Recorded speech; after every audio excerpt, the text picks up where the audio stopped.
السلام علیکم ویورز، میرا نام عطاء الرحمن اور آپ دیکھ رہے ہیں عطاء بخاری یوٹیوب چینل۔ قرآن کریم کی مسلسل ایکسپوزیشن کے سلسلہ میں آج ہم سورہ آل عمران کی آیت نمبر 187 کی ایکسپوزیشن کریں گے۔ اس آیت میں بات تو جیوز کی ہو رہی ہے، کرسچنز کی ہو رہی ہے، ان کے احبار اور رہبان کی ہو رہی ہے۔ احبار ان کے شریعت کے یا فقہ کے علماء تھے اور اب بھی ہیں، اور رہبان ان کے طریقت کے، جیسے ہمارے ہاں تصوف ہے، اس کے ان کے پیشوا ہوتے تھے اور اب بھی ہیں۔ اب بات تو ان کی جا رہی ہے، لیکن قیامت تک کے قوموں کو، انسانوں کو سمجھایا جا رہا ہے۔ ظاہر احبار اور رہبان، یہ جو علماء اور مشائخ کا جو طبقہ ہے، وہ صرف جیوز میں یا کرسچن میں تو نہیں ہے، وہ تو مسلم میں بھی ہے، ہندوازم میں بھی ہے، بدھزم میں بھی ہے، جین مت میں بھی ہے، ہر مذہب میں ہیں یہ مذہبی علماء اور مشائخ، پریسٹ۔ قرآن کریم ان کی بات کر رہا ہے، کیونکہ انہوں نے ہی قوم کو اپنے خود ساختہ مذاہب مسالک میں مبتلا کیا اپنے فائدے کے لیے۔ اب بات ان کی ہو رہی ہے قیامت تک کی انسانیت کو، اسپیشلی ان لوگوں کو جن کے پاس یہ کتاب ہے قرآن، جو اس کے دعوے دار ہیں۔ تو پہلے مخاطب تو پھر وہی ہوئے نا، جو یہ دعویٰ کرتے ہیں کہ ہم قرآن کو مانتے ہیں، ہم رسول کو مانتے ہیں، ہم اللہ کو مانتے ہیں۔ تو سب سے پہلے تو وہی پھر جواب دیں نا کہ ان کا طرز عمل کیا ہے۔ اگر ان کا طرز عمل بھی جیوز اور کرسچن جیسا ہے، جیسا کہ اس آیت کے اندر بتایا جا رہا ہے، تو پھر تو ان کے لیے بڑا ہی یہ سوچ کا مقام بھی ہے، اور اگر وہ نہیں سوچتے تو پھر بھی تباہی ان کے لیے ناگزیر ہو جاتی ہے۔ اسی لیے وہ دنیا کے اندر ذلیل و خوار ہو رہے ہیں۔ قرآن کریم اس سے بچانا چاہتا ہے۔ تو شروع کرتے ہیں۔ کیا یہ رہا ہے کہ وَإِذْ أَخَذَ اللَّهُ مِيثَاقَ الَّذِينَ أُوتُوا الْكِتَابَ، اب بات جیوز کی ہو رہی ہے، کرسچنز کی ہو رہی ہے، ان کے جو پریسٹ ہیں ان کی ہو رہی ہے۔ اور جب اللہ نے ان لوگوں سے عہد لیا جنہیں اللہ کی کتاب دی گئی، اس دور میں، یعنی جیوز کے دور میں، کرسچن کے دور میں، ظاہر ہے ان کے پاس اللہ کی کتاب تو آئی،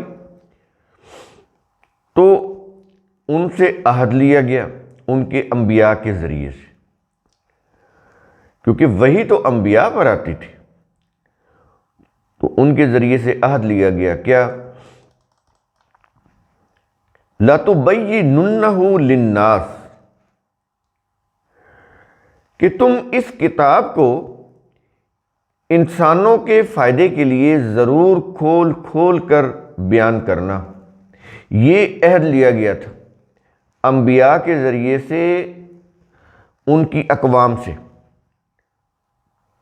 چونکہ اس کے مقابلے میں تو پھر وہ ریلیجس پریسٹ آئے نا، انہوں نے اس کتاب اللہ کے جو پیغام تھا اس کو بالکل پس پش ڈال دیا، اس کے مفہوم کو بدل دیا، اور اپنے مذاہب اور مسالک کو رائج کر دیا، لوگوں کو اپنا فالور بنا لیا۔ اس سے پھر لوگ دین اللہ سے کٹ گئے، اللہ سے ان کا رشتہ کٹ گیا، اور وہ ضلالت میں، گمراہی میں مبتلا ہو گئے، دنیا میں ذلیل و خوار ہو گئے، جیسا کہ آج ہو رہے ہیں۔ اور اس میں ٹاپ پہ اب مسلم قوم ہے۔ تو تم اس کتاب کو انسانوں کے فائدے کے لیے ضرور کھول کھول کر بیان کرنا، یہ عہد لیا گیا، اور یہی عہد جو ہے یہ مسلم کا ہے۔ نبی کریم صلی اللہ علیہ وسلم نے قرآن ہی تو دیا، اس کے علاوہ تو کوئی اور چیز نہیں دی۔ وہ تو بعد کی باتیں ہیں جو کتب روایات ہیں، جو نبی کریم صلی اللہ علیہ وسلم کے اقوال یا حدیثیں کہہ کر ان سے منسوب کی گئی. یہ تو بہت بات کی بات ہے، صدیوں بعد کی بات ہے.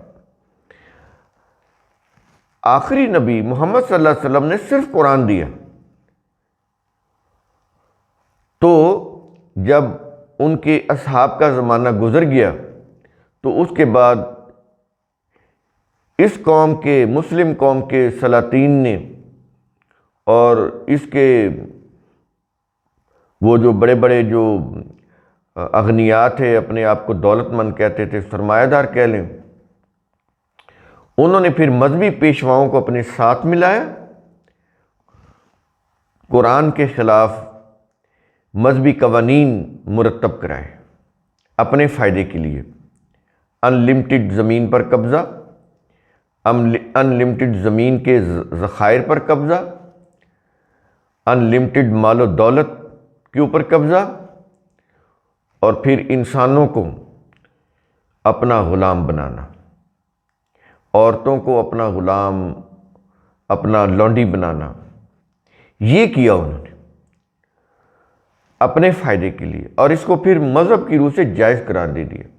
زمین کی ملکیت کو جائز قرار دے دیا تاکہ اس کے اوپر قبضہ کر سکیں، اس کی پیداوار کے اوپر قبضہ کر سکیں. جب اس کے اوپر قبضہ ہو گیا تو پھر انسانوں کے اوپر قبضہ کرنا تو بڑا آسان ہے. جب آپ ان کا رزق چھین لیں گے، ان کو کمزور کر دیں گے، یہ فرعونی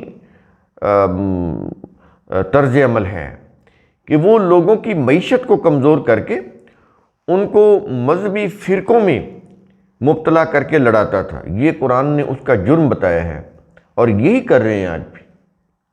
آج بھی آپ یہ دیکھ لیں 2021 میں پاکستان میں دیکھ لیں آپ، یہ جو رولرز ہیں کیا کرتے ہیں.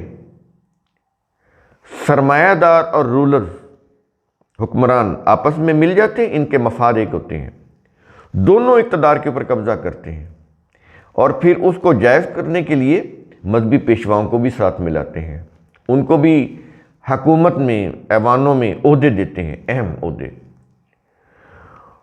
اور پھر اس طرح سے یہ مل کر عوام کے خون پسینے کی کمائی کو لوٹتے ہیں، ان کا استحصال کرتے ہیں. یہ چیز، یہ فرعونی طرز عمل ہے، یہ قارونی طرز عمل ہے، یہ حامانی طرز عمل ہے جو آج بھی جاری ہے. یہ کریکٹرز ہیں. قرآن کریم نے بڑے ہی وضاحت کے ساتھ اس کو بیان کیا ہے کہ جو قوم ان 3 کریکٹرز میں گھر کر رہ جائے اس کی ترقی رک جاتی ہے، وہ حالت جہنم میں چلی جاتی ہے، اور اگر نہ سنبھلے تو پھر جہنم میں چلی جاتی ہے. تو بڑی قابل غور چیزیں ہیں یہ. کیا یہ رہا کہ تم اس کتاب کو انسانوں کے فائدے کے لیے ضرور کھول کر بیان کرنا، یہ عہد لیا گیا جیوز سے بھی، کرسچن سے بھی، مسلم سے بھی. یہاں پر بات جیوز اور کرسچن کی ہو رہی ہے، لیکن اس میں مسلم بھی آگے. اور آگے وَلَا تَكْتُمُونَهُ، اور تم اس کتاب کو نہ چھپانا. چھپا رہے ہیں نا، یہ کتاب کے مقابلے میں کیا لے کر آگئے؟ تاریخ. آپ کے جتنے بھی مذہبی تہوار ہیں، آپ کی جتنی بھی مذہبی شعائر ہیں، جو کچھ بھی، ایون کہ یہ قربانی ہے، یہ عید الفطر ہے، عید الاضحیٰ ہے، شب معراج ہے، شب برات ہے، جتنی بھی چیزیں ہیں قرآن کی روح سے نہیں ہیں. آپ کا یہ جو عقیقہ ہے جو کرتے ہیں، کوئی ایک چیز ایسی نہیں ہے جو قرآن کے مطابق ہو. سب کے سب وہ جو انہوں نے ہسٹری وضع کی، پرشین مورخین نے، پرشین ہسٹورین نے، پرشین مفسرین نے، پرشین سیرت نگاروں نے، اسی ہسٹری کے مطابق اپنا انہوں نے ایک مذہب بنایا ہوا، اور اس کو وہ کہتے ہیں اسلام ہے. اسلام کے قوانین اور ضابطے تو اس قرآن کے اندر ہیں، تو اس کو چھپا دیا کتاب اللہ کو، اور اپنی ہسٹری کی روح سے اپنا وہ مذہب لے آئے. اس کو بنا دیا تاریخ اسلام، اس کی روایتوں کو بنا دیا کہ یہ رسول کی اقوال ہیں، ان کی سیرت ہے، اور اس کی روح سے پھر قرآن کی غلط انٹرپریٹیشن، تفسیریں، اور آگے پھر فقہ، وہ فقہ بھی قرآن کے اوپر بیس نہیں ہے، وہ بھی ان روایات کے اوپر بیس کرتی ہے، سیرت کے اوپر، تاریخ کے اوپر اس کی بنیاد ہے، قرآن کے اوپر نہیں ہے۔ تو جو یہ چیزیں پہلے جیوز نے کرسچن نے کی، اور وہی چیزیں مسلم کے ہاں ہو رہی ہیں۔ جو ان کے ہاں مقام اور مرتبہ پریسٹ کا ہے، وہی ان کے ہاں مذہبی علماء اور مشائخ کا ہے۔ ان کے احبار اور رہبان، جیوز کے، کرسچن کے، بالکل وہی سیٹ اپ مسلم کے ہاں علماء اور مشائخ کا ہے، کوئی فرق نہیں ہے۔ تو اس لیے وہ کہہ رہا ہے کہ تم اس کتاب کو نہ چھپانا۔ چھپا دیا کہ نہیں چھپا دیا انہوں نے؟ دیکھیے آپ، کہیں کوئی کتاب کی آواز بلند ہوتی ہے؟ وہ یہی کہہ رہے ہیں کہ یہ فلاں قول رسول ہے، فلاں حدیث رسول ہے، رسول نے یہ فرمایا، فلاں صحابی نے یہ فرمایا، فلاں امام نے یہ فرمایا، ان کے فرمودات پیش کر رہے ہیں، قرآن کو کبھی بھی سامنے نہیں لاتے۔ یہ صورتحال جو ہے قرآن کریم اس کی طرف اشارہ کر رہا ہے کہ تم اس کتاب کو نہ چھپانا، یہ عہد ہے۔ اب یہ اس عہد کی جیسے جیوز خلاف ورزی کر رہے ہیں، جیسے کرسچن خلاف ورزی کر رہے ہیں، ویسے یہ مسلم بھی خلاف ورزی کر رہے ہیں، عہد دے کر بھی خلاف ورزی کر رہے ہیں۔ تو انہوں نے یہ عہد کر کے پھر کیا کیا؟ قرآن کریم بتا رہے ہیں، کیا یہ رہا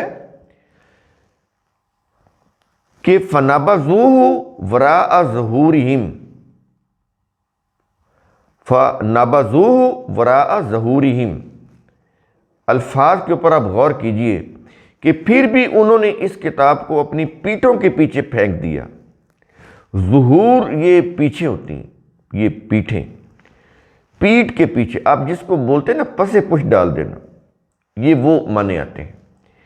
یہ پشت کمر کو بولتے ہیں، پیچھے ڈال دینا، آگے سامنے نہ رکھنا کہ اس کے اندر لکھا ہوا کیا ہے، اس کو پیچھے ڈال دینا، یہ محاورہ ہے، یعنی بند کر کے رکھ دینا۔ اس کے مقابلے میں اپنی تفسیریں، اپنی روایتیں، اپنی تاریخ، وہ تاریخ اسلام بنا کر لے آنا، اور اس کی روح سے پھر مذہبی قوانین بنانا، اس کی روح سے پھر عدالتوں کے اندر فیصلے کرنا، لوگوں کے عقائد بنانا۔ اس سے تو پھر لوگ قرآن کے اصولوں سے، اس کے حقائق اور دلائل سے ہٹ جاتے ہیں، گمراہی میں مبتلا ہو جاتے ہیں۔ تو کہہ رہا ہے کہ پھر بھی انہوں نے اس کتاب کو اپنی پیٹھوں کے پیچھے پھینک دیا۔ اب بات یہاں پر جیوز اور کرسچن کی ہو رہی ہے، لیکن مسلم بھی وہی کچھ کر رہے ہیں جس سے منع کیا گیا، جس سے قرآن یہ روکنے کے لیے، ان کو وارن کرنے کے لیے یہ آیات قرآن کے اندر آئیں، بالکل اس کے خلاف، ان آیات کے خلاف وہی کچھ کر رہے ہیں جو جیوز اور کرسچن کر رہے ہیں۔ اپنے مفاد کے لیے اس کتاب کو پسے پش ڈال کر اپنی خود ساختہ شریعت پر عمل کر رہے ہیں، یہ کچھ کر رہے ہیں۔ تینوں ہی، یہ جو جیوز، کرسچن، مسلم، ایک ہی پیٹرن کے اوپر ہے، کوئی فرق نہیں ہے۔ اس لیے قرآن کریم سمجھا رہا ہے، اور آگے کہہ رہا ہے وَاشْتَرَوْا بِهِ ثَمَنًا قَلِيلًا، اور انہوں نے اس کتاب کے بدلے تھوڑا سا مول خریدا۔ اب یہ دیکھ لیں کہ یہ پریسٹ کی بات ہو رہی ہے، وہ جیوز کے ہوں یا کرسچن کے ہوں یا آج کے مسلم کے ہوں، ان کے علماء اور مشائخ کی بات کر رہے ہیں۔ کیا کرتے ہیں وہ؟ کہ کتاب کے بدلے میں تھوڑا سا دنیا کا فائدہ۔ یہاں پر یہ جو سامنن کے ساتھ قلیلاً ہے، یہ تھوڑا سا اس لیے کہہ رہا ہے، حالانکہ وہ بہت زیادہ ہوتا ہے۔ مذہبی یہ جو علماء اور مشائخ ہیں، ان کے پاس جو مال و دولت ہوتی ہے وہ تو بعض دفعہ حکمرانوں سے بھی زیادہ ہوتی ہے، لیکن قرآن ان کو تھوڑا سا اس لیے کہہ رہا ہے کہ آخرت کی جو ابدی نعمتیں ہیں اس کے مقابلے میں تو یہ قلیلاً ہے۔ یہ چیزیں سمجھنے کی ہیں، بڑی ہی قابل غور ہے۔ قرآن کریم کیونکہ فوکس جو ہے وہ آخرت کی جو ابدی نعمتیں ہیں، کبھی نہ ختم ہونے والی، تو اس کی طرف قرآن کریم انسانیت کو لے کے جانا چاہتا ہے کہ یہ دنیا تو ایک دن ختم ہو جائے گی، لیکن جو آخرت کی جو نعمتیں ہیں، جو وہ چیزیں، وہ تو پھر فار ایور ہیں۔ تو وہ تمہارے پیش نظر ہونی چاہیے۔ تو یہ جو عارضی جو نعمتیں ہیں اس کے اوپر یہ تمہاری ضرورت کے لیے ہیں، اس کو تم اپنا مقصد نہ بنا لو۔ اگر بنا لو گے تو یہ تو پھر تھوڑی ہیں آخرت کے مقابلے میں، اس لیے وہ یہاں پر سامنن کے ساتھ قلیلاً کہتا ہے، لیکن دنیا کے اعتبار سے وہ بہت بڑی ہوتی ہے۔ آج بھی گدی نشین ہے، اس وقت بھی جو بڑی بڑی درباریں ہیں، درگاہیں ہیں، ان کے پاس کھانے پینے کے جو برتن ہیں وہ سونے کے ہیں، ان کے جو پلنگ ہیں وہ سونے کے ہیں۔